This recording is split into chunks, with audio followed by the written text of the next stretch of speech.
Madame, monsieur, bonjour, bienvenue. Si vous nous rejoignez, voici les titres de cette édition. Votre vision s'embrouille et vous avez du mal à discerner les formes. Il n'y a certainement pas de doute, vous souffrez de la cataracte, un mal qui affecte l'œil.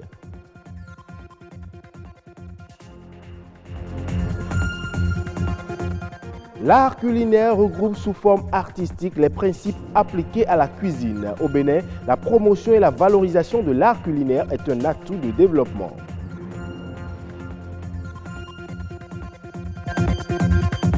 Les manifestations du Festival du Nouvel An chinois au Bénin ont pris fin hier. À l'occasion, une soirée de restitution de vernissage a eu lieu au Centre culturel chinois.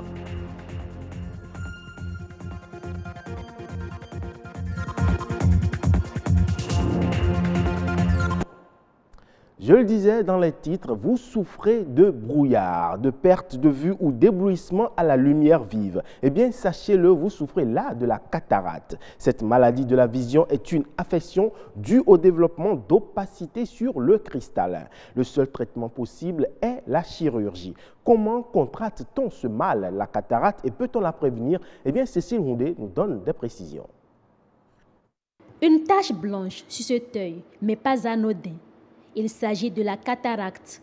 Autrefois considérée comme une maladie de la vieillesse, ce mal existe sous différentes formes et peut conduire à la cécité. Cette maladie-là qui va toucher électivement une partie de l'œil, un organe de l'œil qu'on appelle le cristallin. Le cristallin, c'est une lentille. Lorsque justement cette lentille-là qui est transparente s'opacifie, l'image ne passe plus et on fait ce qu'on appelle la cataracte. Alors la cataracte, elle peut toucher les personnes âgées, elle va aussi toucher parfois des gens plus jeunes et des enfants.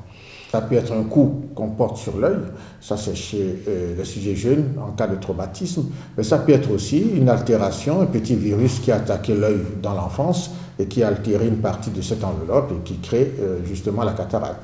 Ça peut être la prise de médicaments, pourquoi pas, qui peut aussi produire cela. Des conséquences préjudiciables pour la vue. Mais si elle ne peut être prévenue, la cataracte présente des signes annonciateurs. Lorsque déjà on commence par moins distinguer sa fenêtre ou moins distinguer une cible sur un mur en particulier, lorsqu'on commence par ne plus très bien voir les marches d'escalier par exemple, et ça peut être déjà des signes annonciateurs d'une cataracte qui est en train d'évoluer, de naître. Mais le grand signe, c'est la vision floue. Il y a des personnes qui, lorsqu'il y a de la grande lumière, ne voient plus très bien. Mais lorsqu'elles sont dans une petite pénombre, elles voient mieux. Ça aussi, ce sont des signes de cataracte. Guérir de la cataracte n'est pourtant pas chose impossible. Cependant, il n'existe qu'une seule voie de recours. De toutes les façons, que ce soit pour un bébé, un nouveau-né, que ce soit pour une jeune personne ou que ce soit pour une personne âgée, il n'y a qu'un seul traitement efficace pour la cataracte, c'est justement de l'opérer. C'est-à-dire d'enlever cette lentille qui est cataractée et actuellement, on propose à la place ce qu'on appelle un implant, qui est une petite lentille artificielle que l'on mettra à la place de ce cristallin et qui permettra de restaurer la vision qu'on a perdue. La cataracte, à l'instar d'autres maladies de l'œil, peut conduire à la perte de la vue. Mais dans tous les cas, une consultation régulière constitue le moyen de prévention le plus efficace. La présentation, le choix d'aliments particuliers ou bien la sélection de couverts stylisés sont tous des éléments qui définissent l'art culinaire. Un art qui est devenu avec le temps multidisciplinaire et pluridisciplinaire. L'art culinaire comme outil de développement économique et touristique, c'est signé Jennifer Sachivi. Des mets aussi variés que prisés. Autant d'atouts qui font la richesse du patrimoine culinaire béninois. Au Bénin, la gastronomie est généralement considérée comme vitrine d'une tribu ou d'un peuple. Elle varie d'une région à une autre. On s'en sert notamment pour recevoir des hôtes, agrémenter une réception ou parfois comme outil de culte. L'art culinaire au Bénin va donc au-delà de la restauration. Elle est identitaire et incontournable dans plusieurs manifestations. Comme la plupart des pays d'Afrique de l'Ouest, la cuisine béninoise est composée d'aliments de base comme le maïs, le riz, le haricot, l'igname ou encore le manioc.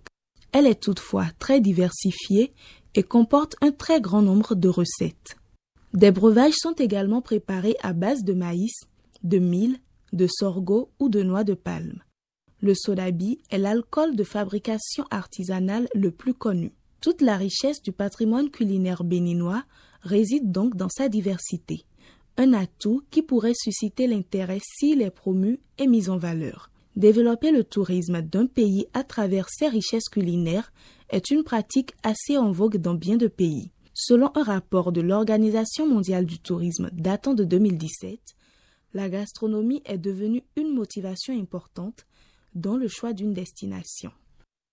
En nouvelle brève à présent, le Sénégal a enregistré une hausse de 9,9% en variation mensuelle au terme du mois de décembre 2018 selon les données de la Direction de la prévision et des études économiques. Cette évolution reflète les performances enregistrées principalement dans la construction avec plus de 13,3%, les conserveries de viande et poissons de plus de 19,6% et le grenage de coton avec plus de 100%. En revanche, la production de sucre s'est particulièrement amoindrie à moins de 32,9% sur la période définie. Près de 200 migrants ivoiriens sont incités à ne plus risquer leur vie à travers l'immigration clandestine. Ils ont été formés et insérés dans le tissu social grâce à un programme de lutte justement contre l'immigration clandestine. Le point. Comment freiner le phénomène de l'immigration clandestine? Les autorités ivoiriennes s'impliquent. Aujourd'hui, plusieurs jeunes sont orientés dans divers domaines d'activité. Cette frange de la jeunesse entend profiter des opportunités offertes. Moi, en tout cas, je veux rester en Côte d'Ivoire pour me chercher. Ma grande soeur à restaurant, je l'aide à travailler. Peut-être un jour, je peux avoir pour moi me débrouiller en Côte d'Ivoire ici. Je ne veux pas aller là-bas parce que chaque fois, moi, sur les réseaux sociaux, la télé, les gens meurent trop. Donc, moi, je veux rester en Côte d'Ivoire. Cependant, certains sont toujours sceptiques. Pour eux, le bonheur se trouve forcément dans d'autres pays. Je suis tentée par l'aventure. J'aimerais aller aux États-Unis. Là-bas, au moins, tu peux travailler rapidement pour pouvoir aider ta famille. La sensibilisation et les actions d'insertion doivent se poursuivre afin de décourager la jeunesse à l'immigration clandestine. C'est dans ce contexte que l'Agence nationale d'appui au développement durable, ANADER, mène des actions. Il s'agit d'une première phase d'un projet de réintégration de 200 personnes qui est mis en place par notre partenaire de mise en œuvre, l'ANADER. C'est des Ivoiriens qui sont à la recherche, j'allais dire, d'une activité économique qui va leur procurer une existence pour demain. C'est pour cela qu'ils vont à l'aventure, d'après eux, pour se réaliser, pour chercher leur bien-être, pour avoir plus d'argent. Si ici en Côte d'Ivoire, on peut les orienter, les coacher pour qu'ils embrassent une activité qui demain peut leur permettre de s'installer et d'être des opérateurs économiques à part entière, pourquoi pas? Voici 200 jeunes migrants de retour et potentiels migrants. Ils reçoivent leur diplôme. Nous sommes arrivés en Côte d'Ivoire. On a eu l'occasion par OIM qui nous a fait venir, nous a confié à la société ANADER de pouvoir nous former pour des projets. On a pris le projet d'Atchéké, transformation de manioc. J'étais en Algérie, d'un premier temps, d'Algérie, cherchais à rentrer en Italie. C'est ce qui m'a mené à traverser l'eau. Et puis ils m'ont pris sur l'eau de l'eau, ils m'ont envoyé en prison.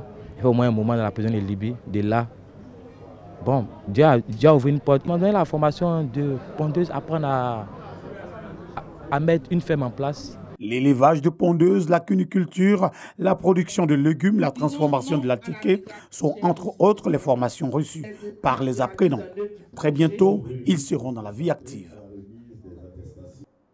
En bref, le Maroc et l'Organisation nationale pour l'alimentation et l'agriculture ont signé ce vendredi à Agadir une convention pour le renforcement des capacité de la pêche artisanale nationale. Cette assistance technique vise le renforcement du rôle des organisations professionnelles de la pêche artisanale et va contribuer à l'amélioration de leurs capacités techniques et managériales, notamment en matière de respect des pratiques d'une pêche responsable. Au Maroc, faut-il le dire, la pêche artisanale emploie plus de 40 000 personnes et réalise un chiffre d'affaires annuel de plus de 122 milliards 649 millions de francs CFA. C'est tout pour cette édition. Prenez le rendez-vous du journal du soir.